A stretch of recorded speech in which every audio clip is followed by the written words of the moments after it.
السلام علیکم۔ دکھاری on line magazine میں خوش آمدید۔ مجھے تلاش کرو، کائنات شاہ، قسط نمبر 5۔ یہ کیسے ہو سکتا ہے؟ صحیح طرح سے چیک کیا ہے؟ ادیان کرسی سے اٹھتے ہوئے بولا۔ آواز نرم ہونے کے باوجود سامنے کھڑا فرمان سہم چکا تھا۔ ادی، میں نے پورا پارلر چھان مارا ہے۔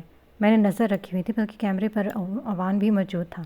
ہمیں پتہ ہی نہیں چلا کب بھابھی باہر آئی، اور پھر ان کی دوست تھوڑی ٹائم بعد اکیلی آئی۔ وہ پریشان دکھ رہی تھی۔ ہمیں تب خبر ہوئی کہ ہم سے پہلے کوئی اور آ چکا تھا۔ فرمان رٹا لگانے لگا، جبکہ ادیان اپنے ہاتھوں سے اپنے بال پکڑے بڑی سکون سے سوچ رہا تھا۔ فرمان کے چپ ہونے کے بعد بھی وہ کچھ نہ بولا۔ ادیان، سوری، فرمان آہستہ سے بولا۔ فرمان، میں سب کو تباہ کر دوں گا اگر ان کو کچھ ہوا۔ ادیان نے یکٹک فرمان کو دیکھتے ہوئے کہا۔ میں نے گھر بھی پتہ کروایا، لیکن وہاں بارات آ چکی ہے، مگر دلہن نہیں۔ فرمان اس دفعہ بھی آہستہ سے بولا۔ کیا وہ گاڑی تمہیں یاد ہے؟ ادیان نے پہلا سوال کیا۔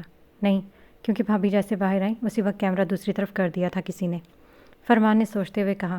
ہمارے ساتھ دھوکہ ہوا ہے۔ ادیان اب چھوٹے چھوٹے قدموں سے چلتا فرمان کے قریب آ چکا تھا۔ شاید، فرمان خوف سے بولا۔ اور دھوکے باز ہمارا اپنا وفادار ہوگا۔ ادیان پیچھے سے فرمان کے کندھے پر ہاتھ رکھ کر بولا۔ تم مجھ پر شک کر رہے ہو یا پھر ہنسا اوان دامر اور اندلی پر؟ فرمان شکایتی انداز میں بولا۔ تم لوگوں پر تا قیامت اعتبار رکھوں گا، لیکن شاید اس وقت مجھے اندلیب دھوکہ دے سکتی ہے۔ ادیان کے اس کے سامنے کھڑا ہونا اور ہلکا سا سنجیدہ ہونا۔ اندلیب کتنے سال سے ہمارے ساتھ ہے اور وہ ایسا کیوں کرے گی؟ فرمان کو بالکل اچھا نہیں لگا تھا ادیان کو اندلیب پر اس طرح سے الزام لگانا۔ اس پر مجھے بھروسہ ہے، لیکن اندلیب اپنا دماغ وہاں چلانا شروع کرتی ہے جہاں ہم سب اپنا دماغ بند کر چکے ہوتے ہیں۔ ادیان اب اپنا فون نکال چکا تھا۔ یہ لو، اور اندلیب کی لوکیشن چیک کرو، اور ہاں، ساتھ ہنسا کی بھی۔ ادیان اب اپنا فون اس کی طرف بڑھاتا بولا۔ اوکے، لیکن ہنسا کا اس میں کیا کام؟ وہ تو اپنے روم پر ہوگی۔ فرمان بھی اب ذرا ریلیکس تھا۔ نہیں ہے، 1 گھنٹہ پہلے وہ مجھے ضروری کام کا کہہ کر گئی ہیں۔ ادیان واپس کرسی پر بیٹھا اور فرمان صوفے پر بیٹھ کر اپنے کام میں مصروف ہو گیا۔ تھوڑی ہی دیر میں دروازہ ناک ہوا۔ دامر اپنی کوٹ ہاتھ میں لیے اس کے قریب آ چکا تھا۔ فرمان کے ساتھ ادیان نے بھی اسے حیرانی سے دیکھا۔ یہ تمہاری عادت کب جائے گی؟ ادیان اسے گھورتے ہوئے بولا۔ کون سی والی؟ وہ چمزش سے پوچھا۔ نہیں آؤں گا، بزی ہوں، یہ کہہ کر ٹھیک وقت پر آ جانا۔ ادیان کے کہنے پر دامر دونوں ہاتھ پھیلا کر داد قبول کرنی چاہی۔ یہ دامر احمد کا طریقہ ہے۔ دامر قدرے سکون سے بولتا فرمان کے ساتھ بیٹھ چکا تھا۔ فرمان اب اپنا کام دوبارہ سے کر رہا تھا۔ وہ اس دن والی بات پر ابھی بھی ناراض تھا، کیونکہ اس کے اپنے پیسے ضائع ہوئے تھے بل پے کرنے میں۔ بہت ہی فضول طریقہ، فرمان نقاہت سے بولا۔ تو چغلیاں کرنا کون سا اعلیٰ درجے کا کام ہے؟ دامر نے تانا مارا، مگر فرمان کے زخم تازہ ہوئے تھے۔ یہ اس لیے ایسے کرتے ہیں کیونکہ یہ کام سے بچنا چاہتا ہے۔ عین وقت پر آتا ہے، سارے کام تب تک ہو چکے ہوتے ہیں۔ فرمان نے منہ توڑ جواب دیا۔ تم دونوں کا اگر ہو گیا تو اندلیب کا پتہ لگا لو۔ ادیان تنگ آ کر بولا۔ اسے غصہ آ رہا تھا۔ کس لیے؟ دامر دریان کو دیکھتے ہوئے بولا۔ مسز کاشان عرف ادیان پارلر سے غائب ہو چکی ہیں۔ غائب مجھے کرنا تھا، مگر کسی اور نے کر لیا، اور کاشان عرف ادیان کو شک ہے اندلیب پر۔ اس لیے میں اندلیب اور ہنسا کی لوکیشن ٹریک کرنے کی کوشش کر رہا ہوں، جو کہ نہیں ہو رہی۔ فرمان کسی طوطے کی طرح بولا اور واپس روبوٹ کی طرح لیپ ٹاپ میں گھس گیا۔ اندلیب اور ہنسا دونوں حنیفہ کو لے کر بس پہنچنے والی ہیں۔ دامر نے انہیں اطلاع دی۔ اف، لگا ہی تھا مجھے، لیکن تم اب کیوں بتا رہے ہو؟ فرمان لیپ ٹاپ بند کرتے بولا۔ میں بھول گیا تھا۔ دامر نے دانت نکالے۔ خود کو بھی بھول گئے ہوتے۔ فرمان نے منہ سکوڑے بولا۔ تمہیں بھولنے کی کوشش کر رہا۔ دامر دو ٹوک بولا۔ فرمان نے اسے اگنور کرتے ادیان کی طرف دیکھتے متوجہ ہوا۔ اوے ہورو، دلہن آنے والی ہے، تھوڑی تیاری ہی کر لو۔ فرمان نے اسے چھیڑا تو وہ تھوڑا سا آگے آ کر فرمان کی گردن ہاتھ میں لے چکا تھا۔ دامر کا گلا پھاڑ کے کہا پورے کمرے میں گونجا۔ اب سے فضول باتوں سے تم پرہیز کرو گے، وہ کہتا کمرے سے باہر نکل گیا تھا۔ بہت ہی کمینہ ہے یہ، فرمان اپنی گردن پکڑے بولا۔ اور تو اس سے بڑا، کسی بھائی کے سامنے اس کی بہن کے حوالے سے اس کے میاں کے مذاق نہیں کیا جاتا۔ دامر اسے عقل دیتے بولا تو وہ بھی تنگ تھا فرمان کی اس حرکت سے۔ وہ سب تو ٹھیک ہے، لیکن میاں کون؟ فرمان نے سوال کیا۔ کچھ دن میں بن جائے گا، اور اب دفعہ ہو، دامر تنگ آتے بولا اور اندلیب کے میسج دوبارہ دیکھنے لگا۔ تھوڑی دیر بعد وہ کسی کو فون کر رہا تھا۔ فرمان اب سیب کھانے میں مصروف تھا۔ اندلیب، اسے ہوش آ گیا تو؟ ہنسا بولی۔ آ سکتا ہے، کیونکہ جلدی اثر ختم ہو جائے گا۔ اندلیب ڈرائیو کرتے بولی تو وہ خود بھی ٹینشن میں تھی۔ ہم اگر اسپرے مار دے تو یہ بے ہوش ہو جاتی دیر تک، مگر کاشان صاحب کا کہنا ہے کہ ان کی منکوہا کو تکلیف نہ پہنچائی جائے۔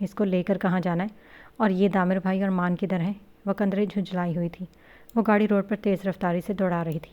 پتہ نہیں کدھر ہیں سب، اور فی الحال کے لیے ہمارے اپنے اسے فلیٹ پر لے کر جانا ہے۔ تم رکو گی نا؟ ہنسا پوچھ رہی تھی۔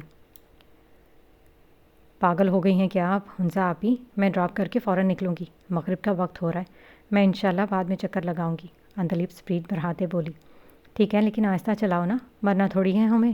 ہنسا اسے گھورتی بولی تو وہ پہلی دفعہ مسکرائی۔ تھوڑی دیر میں حنیفہ قسمس آئی۔ اندلیب کیا کروں، اگر یہ جاگ گئی تو گڑبڑ ہو جائے گی، ہنسا گھبراتے بولی۔ اندلیب نے فوراً گاڑی روکی اور پیچھے ہنسا کی طرف گردن گھمائی۔ اس کی آنکھوں پر کچھ رکھو تاکہ یہ ہمیں دیکھ نہ پائے، اور ہاتھ بھی باندھو، تھوڑی دیر میں ہم پہنچ جائیں گے، اسے پکڑ جانے کا ڈر نہیں ہے۔ اندلیب نے ترکیب بتائی اور ہنسا کے ساتھ مل کر یہ کارنامہ انجام بھی دیا۔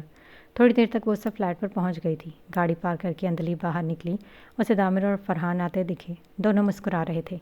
وہ کامیابی جو حاصل کر چکے تھے۔ قدم بقدم چل کر دونوں اندلیب کے قریب آ گئے اور آ کر کچھ باتیں کرنے لگے۔ تبھی وہاں اندھیرا چھا گیا۔ شاید بجلی کا کوئی مسئلہ تھا۔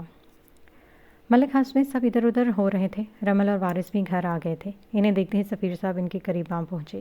ان کی نظریں رمل پر تھیں۔ رمل، سچ بتاؤ، کہاں ہے حنیفہ؟ وہ غصے میں تھے۔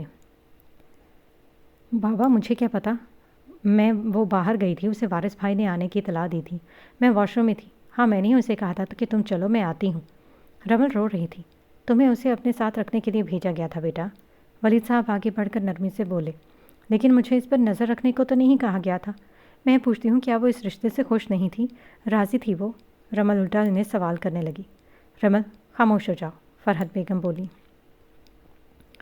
میں کیوں خاموش ہو جاؤں؟ میری دوست کہاں گئی ہے، کیسی ہے، کڈنیپ ہوئی ہے یا کروائی گئی ہے، مجھے کیوں نہیں پتہ چل رہا؟ وہ آنسوؤں سے تر بولی۔ وہ لے گیا، اسے لے گیا، سفید صاحب بالوں میں ہاتھ ڈالے بولے۔ کون لے گیا بابا؟ رمل جلدی سے بولی۔ کاشان علی، سفید صاحب تیز آواز میں بولے۔ وہاں کھڑے سب لوگ حیرانی سے اسے دیکھ رہے تھے۔ فرحت آگے بڑھی اور سفیر صاحب کے سامنے آ کھڑی ہوئی۔ مبارک ہو آپ کو، وہ آ گیا، وہ مسکراتی ہوئی بولی۔ ان کا اتنا کہنا تھا کہ سفیر نے زوردار تھپڑ ان کے منہ پر مارا۔ اگر اس سب میں تمہارا ہاتھ ہوا تو میں بھول جاؤں گا کہ تم سے میرا رشتہ کیا ہے۔ وہ یہ کہہ کر آگے بڑھے۔ رمل اور وارث آگے بڑھ کر ان کے پاس گئے۔ انہیں وہ سب تو حیرت ہوئی، فرحت بیگم اب بھی مسکرا رہی تھیں۔ مبارک ہو ادیان عرف کاشان، وہ شیشے کے سامنے آتے ہوئے خود سے بولا۔ اس کے لیے آج کا دن بہت خاص تھا۔ اس دن کا انتظار اس نے شدتوں سے کیا تھا۔ وہ اپنے وعدوں کو پورا کر چکا تھا۔ کسی سے وہ اس کی ہو جائے گی، اس کی تلاش ختم ہو جائے گی۔ وہ سوچ سوچ کر خوش ہو رہا تھا۔ وہ اپنے روم میں تھا۔ اسے سمجھ نہیں آ رہا تھا وہ باہر جائے، سب کے ساتھ، اس کو اندر لائے یا پھر یہاں ہی کھڑے رہ کر انتظار کرے۔ اسے اپنے دل کی دھڑکن تیز ہوتی محسوس ہو رہی تھی۔ وہ اپنی کیفیت پر بس مسکرا رہا تھا۔ اس نے ساری سوچوں کو جھٹکا اور 5 منٹ میں وضو کیے نماز کے لیے کھڑا ہو چکا تھا۔ اسے اپنے خدا کا شکر ادا کرنا تھا۔ اس کی تلاش ختم ہو چکی تھی۔ اس کے خوابوں کی تعبیر مکمل ہونے والی تھی۔ اس کی دعائیں قبول ہو چکی تھیں۔ اس کا اپنے آپ سے، ذائشہ رافع سے اور لوگوں سے کیا ہوا وعدہ پورا ہو چکا تھا۔ جس بات کا ڈر تھا وہی ہوا، قارین بولا۔ اب کیا کرنا ہے؟ یہ سوچو تو زیادہ بہتر ہے، سفیر صاحب بولے۔ میرے بیٹے کی بارات خالی نہیں جائے گی، یہ طے ہے ملک، قارین صاحب کچھ جتاتے ہوئے بولے۔ شاہ نواز وہ اب نہیں ملے گی، سفیر جیسے ہار مان گئے تھے۔ ٹھیک ہے، پھر 20 کروڑ واپس کرو۔ وہ مسکرایا۔ میں نے 10 کروڑ لیے تھے قارین۔ سفیر صاحب کو رقم کا سن کر دھکا لگا تھا۔ ارے برادر، آپ کو لیے ہوئے وقت ہو گیا ہے۔ دباز بھی کسی بلا کا نام ہے، میں نے یہی طے کیا تھا، وہ یاد کرواتے ہوئے بولے۔ تمہیں اچھی طرح پتہ ہے میرے پاس اس وقت نہیں ہیں پیسے، وہ بھی اتنے، سفیر صاحب بے بسی سے بولو۔ انہوں نے پیسے لیتے وقت یہ نہیں سوچا تھا کہ حنیفہ بھاگ جائے گی۔ حنیفہ کی شادی قارین کے بیٹے سے ہونے کے بعد سفیر اور ولید کی موٹی رقم ملنی تھی۔ 2 حل ہیں میرے پاس، قارین جلدی سے بولے۔ کیا ہیں بتاؤ، سفیر صاحب جوش سے بولے۔ اپنی کسی اور بیٹی کا نکاح کروا دو، وہ انہیں دیکھتے ہوئے بول رہے تھے۔ پاگل تو نہیں ہو گئے تم؟ وہ دھاڑے۔ کل ظہر کے بعد نکاح ہوگا، میں پرسوں ہر حال میں ولیمہ کراؤں گا، اور ہاں بے فکر رہو برادر، وہ خوش رہے گی، میں اسے اپنے بیٹے کے ساتھ لندن بھیج دوں گا۔ انہوں نے حل پیش کیا۔ تم سے اب لوگ سوال نہیں کریں گے، کیا کی بارات خالی کیوں آئی؟ سفیر پریشانی سے بولا۔ وہ میں دیکھ لوں گا، مگر تم جواب تو دو، شاہ نواز سگریٹ کا کش لیتے ہوئے بولے۔ ہم سوچ کر بتائیں گے، ولید بولتے ساتھ اٹھا اور سفیر صاحب کے ساتھ باہر نکل گیا۔ سب رات کے کھانے پر ساتھ تھے۔ آج کھانے پر وارث اور ارشان دونوں ہی موجود تھے۔ سفیر کو چپ دیکھ کر فرحت بیگم بولی، کیا ہوا؟ آپ کچھ پریشان لگ رہے ہیں۔ فرحت بیگم نے آخر پوچھ ہی دیا۔ سفیر صاحب ان کی آواز پر چونکے۔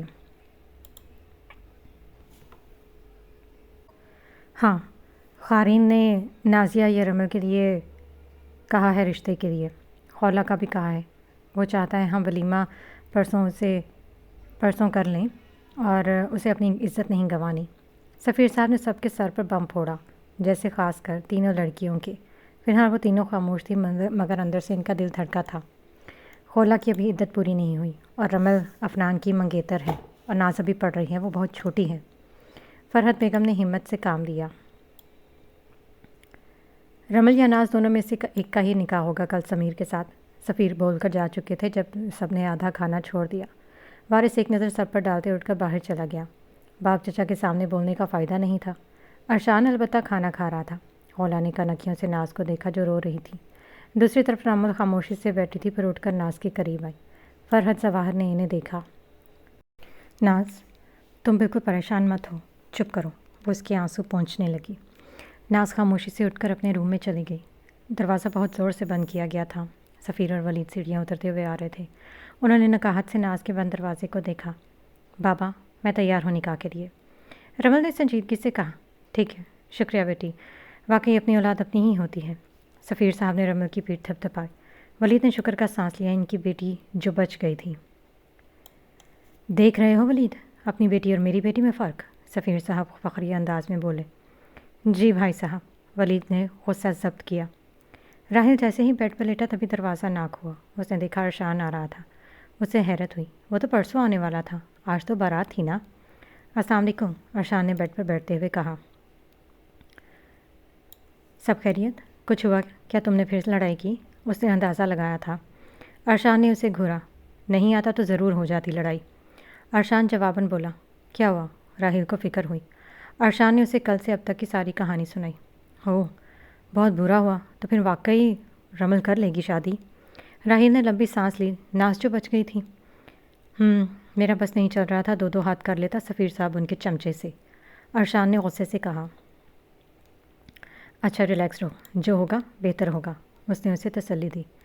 بالکل نہیں، میں کچھ کروں گا، بلکہ میں کیوں، افنان کس کھیت کی مولی ہے، میں اسے سب بتاتا ہوں ابھی۔ ارشان کے چہرے پر چمک آئی۔ راحل بھی مسکرایا۔ ارشان اب کال پر تھا۔ افنان کو 1 میں 13 لگا کر اس نے بتایا۔ انتلیپ نہیں آئی کیا؟ ادیان ایک نظر سب کو دیکھتے ہوئے بولا۔ نہیں، وہ جلدی چلی گئی۔ تمہیں مبارکباد دی اس نے؟ ہنسا مسکرا کر بولی۔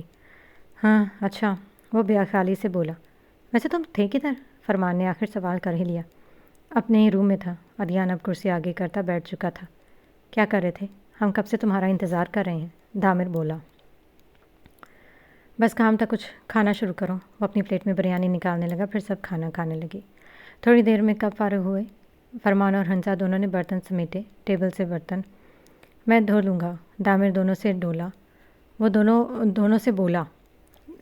دونوں گردن ہلا کر کچن سے چلے گئے۔ دامر کبھی کبھی ادھر ڈنر کرتا تھا تو برتن دھونے کی ذمہ داری اپنے سر کرتا تھا۔ رمل جیسے ہی بیڈ پر لیٹی، اسی وقت افنان کی کال آنے لگی۔ اس نے قلب سے آنکھیں بند کی۔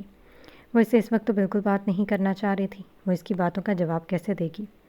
رمل کے خیال سے بھی افنان کو کچھ خبر نہیں تھی، مگر اسے کل تو پتہ چل ہی جائے گا۔ یہ سوچ کر بس وہ رو رہی تھی۔ وہ دوسری طرف حنیفہ کے لیے بھی فکر مند تھی۔ اوپر سے ادیبہ کی بھی اس سے پارلر جانے سے پہلے کی ملاقات ہوئی تھی۔ گھر میں جو ہنگامہ ہوا تھا اس کے بعد ادیبہ کا بنتا بھی نہیں تھا۔ اس کی امی اسے آنے نہیں دیں گی، یہ بات رمل بخوبی جانتی تھی۔ بھابھی، کیا واقعی کا شان ہی لے کر گیا ہے حنیفہ کو؟ زہرا بیگم آس پاس دیکھتے بولی۔ ہاں، اور کون لے کر جائے گا؟ فرحت بیگم بھی دھیرے سے بولی۔ کیا اگلی بار بھی وہی لے گیا تھا؟ سوہرا نے دوسرا سوال کیا۔ وہ دونوں کچن میں تھی۔ ہاں، تبھی سب اتنی خاموش تھی، کیونکہ سب کو پتہ تھا کہ کڈنیپر اس کا اپنا شوہر ہے، فرحت بیگم بولی۔ پھر بھائی صاحب اتنا کیوں بن رہے ہیں؟ زہرا بیگم نے منہ بنا کر کہا اور گیس بند کرنے لگی۔ فضول مت بولو، دودھ گلاس میں ڈالو۔ فرحت بیگم نے انہیں ڈپٹا تو وہ خاموش ہو گئی۔ کام سے فارغ ہو کر سب صوفے پر براجمان بیٹھے تھے۔ سب سوچ رہے تھے کہ اب کرنا کیا ہے۔ اس روم میں کوئی نہ جائے آج۔ دامر نے حل بتایا۔ میں کہاں جاؤں گا پھر؟ فرمان کو اپنی فکر پہلے ہوتی تھی۔ تم اور ادیان میرے ساتھ میرے روم میں چلو گے، تامر دانت پیس کر بولا۔ ادیان بھی فرمان کو گھور رہا تھا۔ اوہ، مجھے لگا کہ فرمان کی بات بیچ میں ہی کاٹی تھی تامر نے۔ کچھ بھی نہیں بول رہے تھے تم، اب اٹھو سب اور چلو، حنزہ کی روم میٹ آتی ہی ہوگی، جاب سے 9 بج چکے ہیں۔ تامر بیچ میں بولا۔ حنزہ نے گھڑی دیکھی۔ ہاں چلو، دھیان رکھنا حنزہ۔ ادیان حنزہ کو بولتے اٹھا۔ وہ ہلکا سا مسکرائی۔ تامر نے ادیان کو دیکھا جو کنفیوز لگ رہا تھا۔ تو سبھی اپنا خیال رکھنا۔ وہ سب اب دروازے پر آ چکے تھے۔ حنزہ کے روم والا روم ادیان اور فرمان کا تھا۔ ادی، کچھ لینا ہے اپنے روم میں جا کر تو لے آؤ، تب تک یہ سب یہیں ہیں، اور زارا حنزہ کی روم میٹ بھی آ جائے گی، کیوں تامر؟ حنزہ نے ادیان کو دیکھتے ہوئے کہا۔ ہاں چلے جاؤ، تامر نے حامی بھری۔ میں بھی چلتا ہوں، میرے فون کا چارجر اور ہیڈ فون لینے ہیں۔ ادیان جانے کے لیے پلٹا ہی تھا کہ فرمان کی آواز آئی۔ تینوں کا دل چاہا فرمان کا سر پاس والی دیوار میں دے دیں۔ تم ذرا اندر آؤ، میں تمہارا ہیڈ فون اور چارجر دونوں ہی دیتے ہوئے یہیں رکھا تھا۔ حنزہ مسکراتے ہوئے بلا رہی تھی۔ ہیں واقعی؟ چلو پھر، فرمان کہتا ہوا اندر گیا۔ حنزہ اس کے پیچھے گئی تھی، جبکہ تامر اکیلا کھڑا سب کو جاتا ہوا دیکھ رہا تھا۔ پھر سر جھٹک کر فون میں گھس گیا۔ وہ بہت دیر کی جاگی تھی، پورے روم کا جائزہ لینے میں مصروف تھی۔ وہ کہاں تھی اسے سمجھ میں نہیں آیا تھا۔ آہستہ سے چلتی وہ آئینے کے سامنے آئی، خود کو دیکھا۔ اس نے میک اپ اس کا ابھی بھی ویسا ہی تھا، بالکل تر و تازہ۔ دوپٹہ جو اس نے پن کیا تھا وہ صرف اب اس کے کندھے پہ ٹکا تھا۔ وہ اب تنگ آ گئی تھی۔ اگر وہ کڈنیپ ہوئی ہے تو کوئی تو آئے، یا وہ ایسے ہی گھومتی رہے گی پورے روم میں۔ اسے ٹائم کا بھی کچھ پتہ نہیں تھا۔ کھڑکی لاک تھی اور وہ اکتاہٹ سے بیڈ پر آ کر بیٹھ گئی اور ایک دفعہ پھر سارے روم پر نظر دوڑائی۔ وہ روم نہ زیادہ بڑا تھا نہ ہی چھوٹا تھا۔ 2 کھڑکیاں تھیں جو نہ جانے کہاں کھولتی تھیں۔ دیواروں میں ہی الماری تھی، شاید ڈبل بیڈ، اور ایک ڈریسنگ ٹیبل کے علاوہ کچھ بھی نہیں تھا۔ ایک اسٹائلش دروازہ جو شاید ان لاک تھا۔ وہ خوشی سے اٹھی اور آہستہ سے دروازہ کھولنے لگی۔ وہ جیسے کھلا تو اندر جھانکتے ہوئے مسکرائی، قدم اندر رکھا اور گھوم کر سارے باتھ روم کا جائزہ لینے لگی۔ ابھی وہ غور کرتی تبھی باہر سے کسی کے قدموں کی چاپ سنائی دی۔ حنیفہ ایک پل کو گھبرائی مگر دوسرے پل سنبھلی۔ وہ اور لڑکیوں جیسی نہیں تھی جو کڈنیپ ہو جانے پر روتی ہیں۔ وہ جب سے آئی تھی ایک دفعہ بھی نہیں روئی تھی، لیکن اب اسے ذرا خوف آیا تھا۔ دھیرے سے جھانکا اس نے تو کوئی پشت اس کی طرف کیے کھڑا تھا، شاید وہ اسے تلاش کر رہا تھا۔ وہ جیسے ہی پلٹا اس کا چہرہ دیکھ کر دینگ رہ گئی۔ وہ تو وہی تھا۔ آپ یہاں پر بھی آ گئے؟ حنیفہ باہر آتی بولی۔ آپ یہاں کیسے؟ ادیان سنبھلتے ہوئے بولا۔ کڈنیپ ہو گئی ہوں میں، وہ منہ بنا کر بیٹھی۔ اوہ سیڈ، ادیان ناسمجھی سے بولا تھا۔ اور آپ یہاں کیسے؟ اب حنیفہ شکی مزاج لڑکی لگی۔ میں نے نہیں کیا آپ کو کڈنیپ۔ ادیان اتنا کہتا باہر کی طرف بڑھ گیا اور اس کے پیچھے حنیفہ بھی لپکی، مگر وہ تیزی سے بھاگ چکا تھا۔ اس نے جا کر دوسری دروازے پر ہاتھ رکھ کر کھولنا چاہا تو وہ لاک تھا، شاید یہ باہر جانے کا دروازہ تھا۔ وہ صوفے پر بیٹھ گئی۔ ادیبہ، کیا حنیفہ بھاگ گئی ہے؟ آسیہ کچن میں آتی بولی۔ ادیبہ کو بہت غصہ آیا مگر خاموش رہیں۔ بھابھی، وہ اغوا ہوئی ہیں اور پلیز چپ رہیں۔ آسیہ اتنا سن کر باہر نکل گئی۔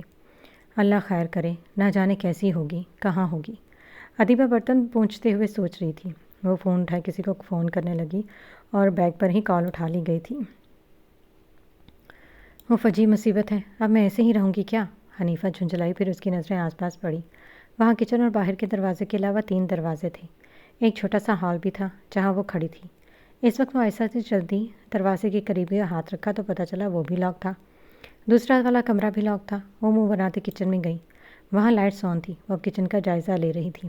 گھر کی نسبت کچن بہت گندا تھا، شاید رہنے والے صبح کے برتن چھوڑ گئے تھے۔ نہیں، رات کے بھی برتن تھے۔ اس نے گندگی دیکھ منہ بنایا اور واپس اسی کمرے میں آئی جس میں تھی۔ یہاں وہاں نظریں دوڑائیں تو الماری کی طرف بڑھی۔ اس کی امید کے برعکس الماری ان لاک تھی۔ وہ مسکرائی اور خوشی سے الماری کھولنے لگی۔ الماری کے کھلتے اسے شدید جھٹکا لگا۔ وہ پوری خالی تھی۔ اس میں صرف ایک میڈیم سائز بیگ تھا۔ اس کا دل چاہا ساری الماری گرا دے۔ اتنی بڑی الماری رکھی تھی اور وہ اب ایک کھولنے لگی۔ وہاں 2 سوٹ تھے، سیم ویسا جیسا وہ پہنتی تھی۔ اسے حیرت ہوئی، یہ تو بالکل ویسے ہی تھا۔ اس نے کپڑوں کو الگ طرف رکھا اور بیگ میں دیکھنے لگی۔ چھوٹی چھوٹی بہت ساری چیزیں تھیں، جیسے ہیئر برش، سلیپر جو بالکل اس کی سائز کے تھے۔ آخر میں ایک پیاری کا حجاب اور جائے نماز۔ وہ اب کی دفعہ دل کھول کر مسکرائی۔ کڈنیپر ہیں بھئی، بڑی انٹرسٹنگ، وہ کہتے ہی اٹھ کھڑی ہوئی اور سب چیزوں کو صحیح سے رکھ کر واپس کچن میں آئی۔ لہنگا بہت بھاری تھا، اسے گھٹن ہو رہی تھی مگر وہ پہلے کچن صاف کرنا چاہ رہی تھی۔ جلدی جلدی ہاتھ چلانے لگی اور ٹھیک 15 منٹ میں اس نے کچن تو صاف کر لیا، برتن دھو کر جگہ پر رکھ چکی تھی۔ اس کا لہنگا بہت زیادہ بھیگ چکا تھا۔ اسے بھوک تو بہت لگی تھی لیکن وہ شاور لینے چلی گئی۔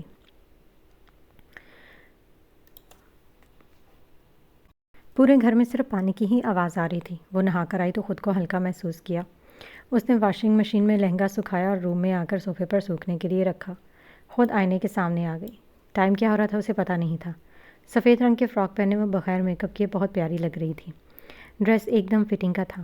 اس نے روم سمیٹا اور کچن میں آ گئی اور فریزر کھول کر دیکھنے لگی۔ وہاں بہت ساری چیزیں تھیں۔ اس نے بریڈ نکالے، آملیٹ بنایا، ساتھ میں جوس۔ وہ وہیں پر بیٹھ کر کھانے لگی۔ اسے بہت برا لگ رہا تھا سب چیزوں کو یوز کرنا، وہ بھی اجازت کے بغیر، مگر اس کی مجبوری بھی تو تھی۔ وہ ناشتہ کرنے کے بعد ہال میں ٹی وی لگا کر بیٹھ گئی اور نہ جانے کب وہیں صوفے پر سو چکی تھی۔ آج اسے سوتے ہوئے کسی نے نہیں دیکھا تھا۔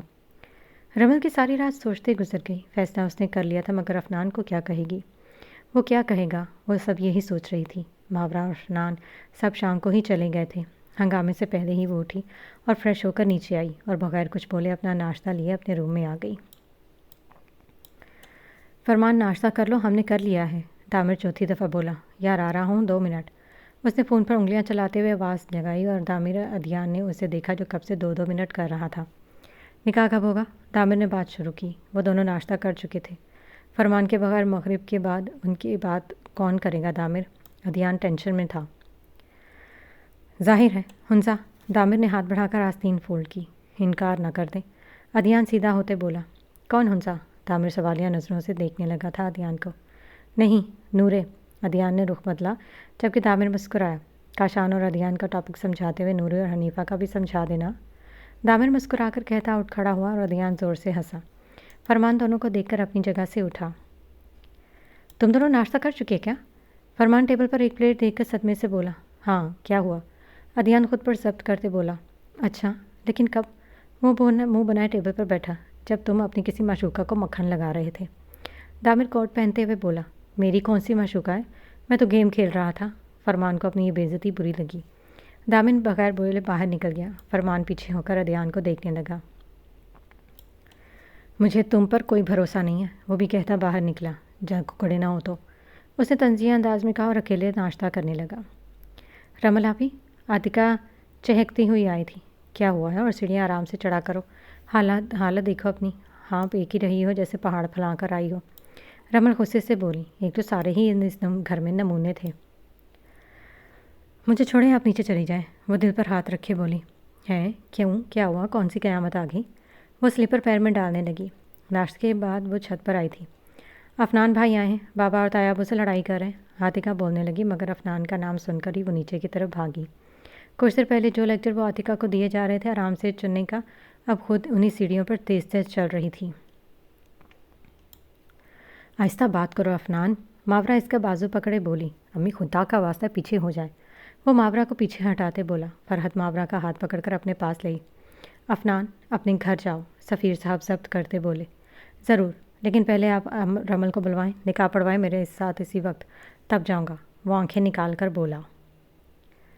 اس نے خود حامی بھری ہے، ولید نے ہتھیار ڈالنے چاہے۔ بلائیں اسے، اور ارشان مولوی لے کر آ رہا ہے۔ وہ آہستہ سے صوفے پر بیٹھا تھا۔ افنان، کیوں شور کر رہے ہو؟ رمل سیڑھیوں سے اتری۔ افنان اٹھنے کی وجہ صرف چہرہ موڑ کر اسے دیکھا۔ واہ، کیا توقع رکھ رہی ہو تم مجھ سے کہ یعنی میری منگیتر کا نکاح ہے وہ بھی کسی اور سے، اور میں خاموشی سے شریک ہو جاؤں؟ اتنا بھولا نہیں ہوں میں محترمہ۔ افنان بغیر رمل کی طرف دیکھے بولا۔ تماشا مت کرو، جاؤ یہاں سے، میں اپنی مرضی سے نکاح کر رہی ہوں یہ۔ رمل اس کے سامنے آئی۔ تم ہوتی کون؟ رشتہ ہم دونوں کا ہے، تمہاری مرضی اکیلے نہیں چلے گی۔ افنان اونچی آواز میں بولا۔ میری طرف سے ختم یہ رشتہ۔ رمل انگوٹھی اتار کر جھک کر اس کے ہاتھ پر رکھ کر بولی۔ بکواس نہیں کرو رمل، انگوٹھی اتارنے سے رشتہ ختم نہیں ہوگا۔ افنان انگوٹھی ہاتھ میں لیے اٹھا۔ ماورا لے جاؤ اسے، ورنہ بہت برا ہوگا۔ سفیر صاحب بہت دیر بعد بولے۔ ماورا فوراً افنان کے قریب آئی۔ افنان چلو، ان کی بیٹی ہے، جہاں مرضی رشتہ کریں۔ ماورا بیگم بے بسی سے بولی۔ امی، میں یہاں سے رمل کے بغیر نہیں جاؤں گا۔ وہ بضد ہوا تھا۔ میں کوئی کھلونا نہیں ہوں جو میرے بغیر نہیں جاؤ گے۔ رمل کو اب غصہ آیا تھا، افنان کا یہ کوئی نیا روپ تھا شاید۔ نہیں، تم میری منگیتر جس کو اپنی بیوی بنانے کا خواہش مند ہوں میں ابھی۔ اس نے رک رک کر الفاظ ادا کیا۔ افنان، تماشا ہو گیا تو نکاح کروا لو، مولوی صاحب کو ذرا جلدی ہے۔ ارشان صاحب کو ایک نظر دیکھ کر بولا۔ کوئی نیا نہیں ہوگا ادھر، ولید دھاڑے۔ ادھر آؤ تم۔ رمل افنان کا ہاتھ پکڑے اوپر حنیفہ کے کمرے کی طرف بڑھی، کیونکہ وہ پہلے ہی پڑا تھا۔ سب حیرانگی سے انہیں جاتا ہوا دیکھ رہے تھے۔ کیا مسئلہ ہے تمہارا؟ رمل اس کا ہاتھ چھوڑتے ہوئے بولی۔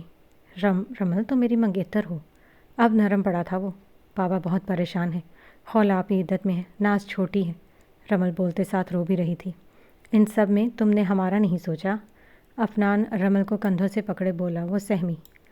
تم پلیز تماشا مت کرو اور جاؤ، مجھے نہیں کرنی تم سے شادی۔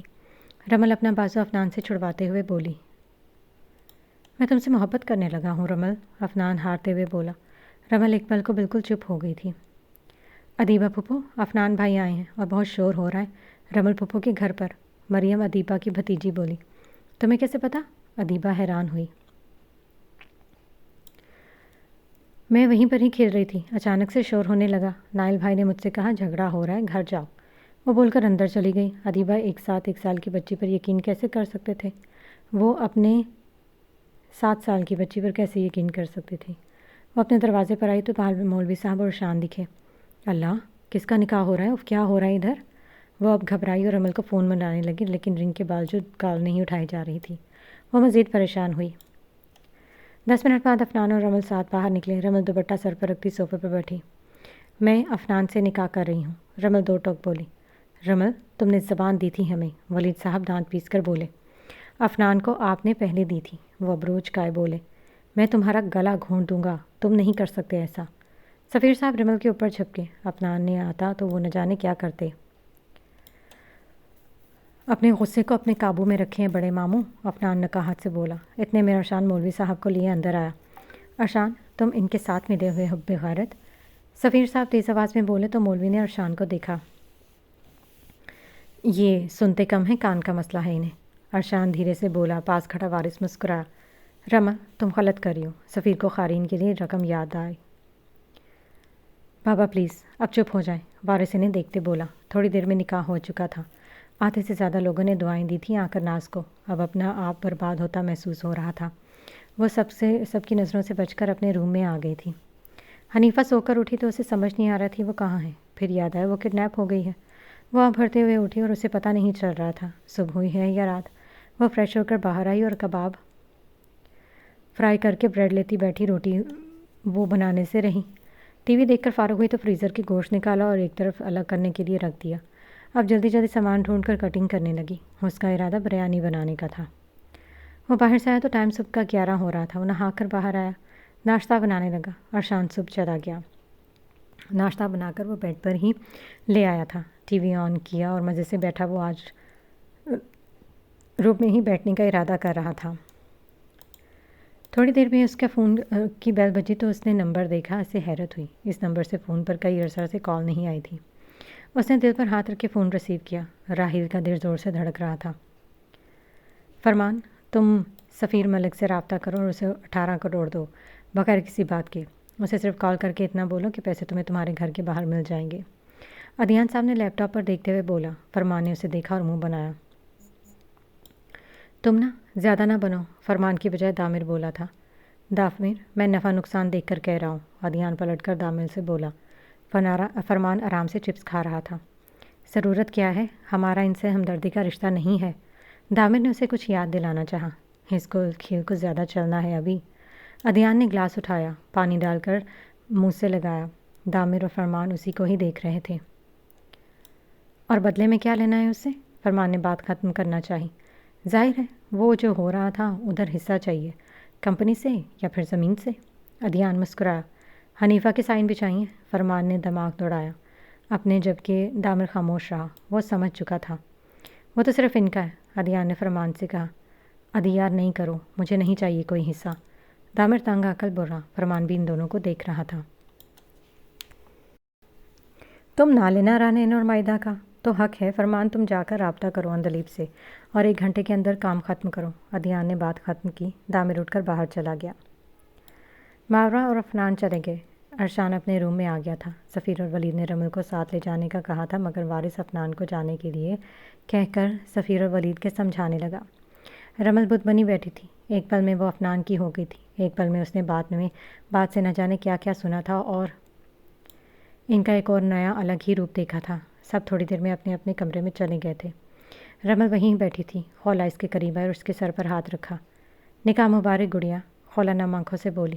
ایسے کسی کا نکاح نہیں ہوا ہوگا، وہ اتنا کہہ کر رونے لگی۔ خوش نصیب ہو جو عفنان جیسا شوہر ملا ہے، جو اس وقت ہر کسی سے بغاوت کرنے پر آ پہنچا ہے۔ خولا نے دل ہی دل میں عفنان کے حوصلے کی داد دی تھی۔ وہ رات سے کال کر رہا تھا، شاید اسے ارشان نے بتا دیا تھا۔ وہ ہچکیوں سے بولی۔ رمل کم ہی روتی تھی۔ جو ہوا تمہارے لیے بہت اچھا ہے، خوش رہو اور بے فکر رہو میری جان۔ خولا اس کے آنسو صاف کرتے بولی۔ پر آپی، بابا ایسے کیوں بول رہے تھے؟ وہ ایک دفعہ پھر رونے لگی۔ چھوڑو انہیں، صحیح ہو جائیں گے، ارشاد نواز انکل کا سوچ رہے ہیں۔ خولا نے اسے پیار سے سمجھایا۔ آپی، ناز کا کیا؟ رمل کو اچانک یاد آیا۔ خولا نے گہری سانس لی۔ اس کے حق میں بھی بہتر ہوگا۔ خولا آپی، آپ جا کر دیکھیں، میں ذرا روم میں جا رہی ہوں، سر پھٹ رہا ہے، رمل اٹھتے ہوئے بولی۔ خولا نے بھی ناز کے روم کی طرف قدم بڑھائے۔ ارشان، سوال بعد میں کرنا، پہلے آؤ، راہیل اب کی دفعہ غصے میں بولا۔ وہ فون کان سے لگائے ریسٹورنٹ میں تھا۔ تھوڑی دیر میں ارشان بھی آ گیا۔ کافی کے درمیان دونوں کی بات بھی ہو رہی تھی۔ راہیل نے تمہید باندھی۔ ارشان، مجھے کال آئی ہے۔ راہیل باہر دیکھ رہا تھا۔ کس کی؟ ارشان نے ابروج گئے۔ یہ لو، خود سنو۔ راہیل نے ریکارڈنگ آن کر کے ارشان کی طرف بڑھائی۔ وہ جیسے جیسے سن رہا تھا حیران ہو رہا تھا۔ ایک پل کو غصہ آیا مگر خاموش رہا۔ راہیل، مجھے غصہ آ رہا ہے، تمہیں شرم نہیں آئی؟ کب سے چل رہا ہے یہ سب؟ وہ آہستہ مگر غصے سے بولا۔ 1.5 سال پہلے جب میں تمہارے ساتھ تمہارے گھر گیا تھا۔ راہیل تھوڑی دیر کو رکا۔ ارشان خود پر ضبط کیے بیٹھا تھا۔ راہیل اس کا بہترین دوست تھا۔ ماضی 1.5 سال پہلے۔ آپ کو ارشان بھائی اپنے روم میں بلا رہے ہیں، ناز راہیل سے بول کر سر ہلاتا ارشان کی طرف جانے لگا۔ یہ آپ کی شرٹ بہت اچھی ہے، ناز کی آواز پر وہ پلٹا۔ شکریہ، مگر گڑیا یہ ٹی شرٹ ہے، شرٹ نہیں، راہیل کہتا آگے بڑھا۔ پیچھے ناز زبان دانتوں تلے دبا گئی۔ اف، تمہیں شرٹ اور ٹی شرٹ میں فرق نظر نہیں آتا؟ علینا غصے سے بولی۔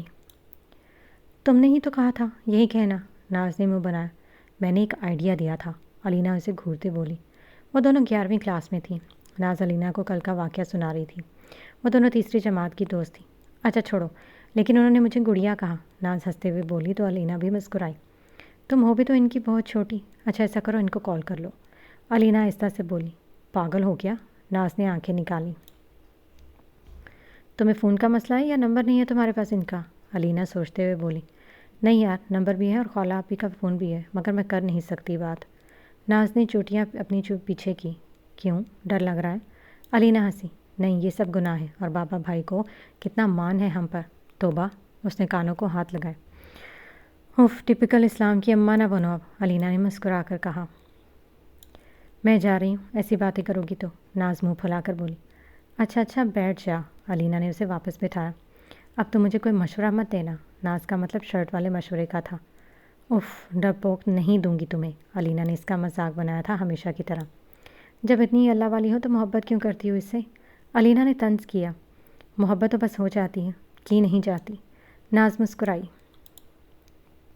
جب تم کوشش نہیں کرو گی تو ملے گا کیسے؟ علینا نے اسے الجھایا۔ وہ ایک پل کو سوچ میں پڑ گئی۔ نہ ملے، مجھے کوئی ملال نہیں، کیونکہ میرا رب مجھے بہتر دے گا، شاید اس میں میری بہتری نہ ہو، وہ مان سے بولی۔ تم اور تمہاری بیتکی باتیں، علینا ہنس دی۔ وہ دونوں بالکل مختلف تھیں، علینا مغرور گھمنڈی تو ناز نرم مزاج۔ علینا نماز قرآن سے بالکل دور تھی اور ناز اتنے ہی قریب، بہت مختلف تھی یہ دوستی۔ ارشان، وہ جو تمہاری بہن ہے، کیا نام ہے اس کا، جس کا تم نے مجھے بلانے کے لیے بولا تھا؟ راہیل اس کے پاس بیٹھا۔ کون، ناز؟ وہ تو میری کزن ہے۔ ارشان موبائل بھی لگا تھا۔ کیوں؟ نہیں کچھ نہیں، بس ایویں ہی، راہیل جلدی سے بولا۔ ٹھیک ہے، کھانا کھانے چلیں؟ ارشان نے موبائل رکھا تھا۔ السلام علیکم آنٹی، علینا نے گھر میں داخل ہوتے ہوئے بولی۔ وعلیکم السلام بیٹا، کیسی ہو؟ اتنے دنوں کے بعد آئی؟ زہرا بیگم گرم جوشی سے ملی تھی۔ جی، ناز 2 دن سے نہیں اسکول آئی تو میں آ گئی، علینا نے مسکرا کر پوچھا۔ جاؤ، اپنے روم میں ہیں اوپر، علینا سر ہلا کر سیڑھیاں پلانگتی اوپر ناز کے روم میں گئی۔ ناز آرام سے فون چلا رہی تھی۔ واہ، مجھے لگا میڈم بیمار ہیں، علینا دھپ سے بیڈ پر گری۔ مجھے لگا تم مذاق کر رہی ہو، سچ میں آ گئی؟ ناز حیرانی سے بولی۔ اس کی تو ابھی بات ہوئی تھی۔ ہاں، آپ آ گئی، اور تم فون میں کیا دیکھ رہی ہو؟ لاؤ دکھاؤ۔ اس نے کہتے ساتھ فون چھپٹا تھا۔ اسکرین پر کوئی